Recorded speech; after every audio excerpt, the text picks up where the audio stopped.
The Secret Rocks of Muxia. Right outside of my kitchen window, there is a megalithic and ancient stone circle. I live in a small fishing village on the northwestern coast of Spain called Muxia. Muxia is one of the endpoints of the famous pilgrimage called the Camino de Santiago. But Muxia has always been an endpoint, a destination, an objective for many pilgrims for many thousands of years.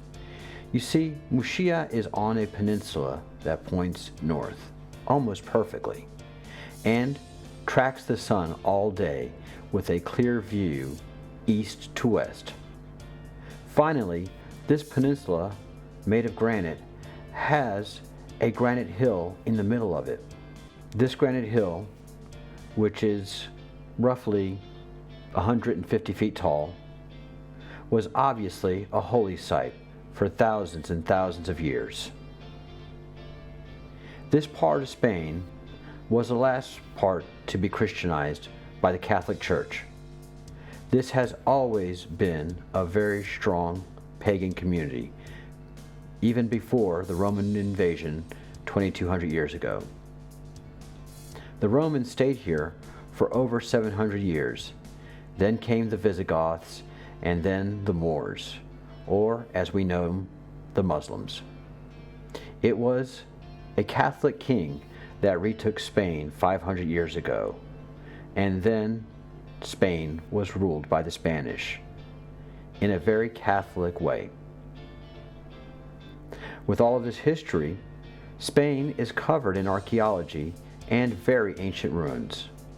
I am very lucky that I have some very ancient ruins right outside of my apartment. I spend a great deal of time investigating the stone circle and its surrounding area, trying to unlock all the mysteries and hidden history. Stone circles were the first form of church or temple, the first centers of education, and the timekeeper for the community. Here you can see the stone circle. It's old and weathered, and some of the stones might have been moved over the centuries. The surrounding area has ancient burning pits for oil light and sacrificial purposes. These pits are carved directly into the granite stone. Here is where the surrounding community came for worship and sacrifice, but also to track the stars and the sun to see what day it was and in what season the community was in. Because there was no calendar back then, the sun and the stars told you what day it was and when you would be expecting warm weather or cold weather, and when you could plant the crops and when you could retrieve the crops. I am documenting the stone circle and publicizing it so it will not be lost to the amnesia of time. I'm Charles Chambers, and this is the Breadcrumbs Project.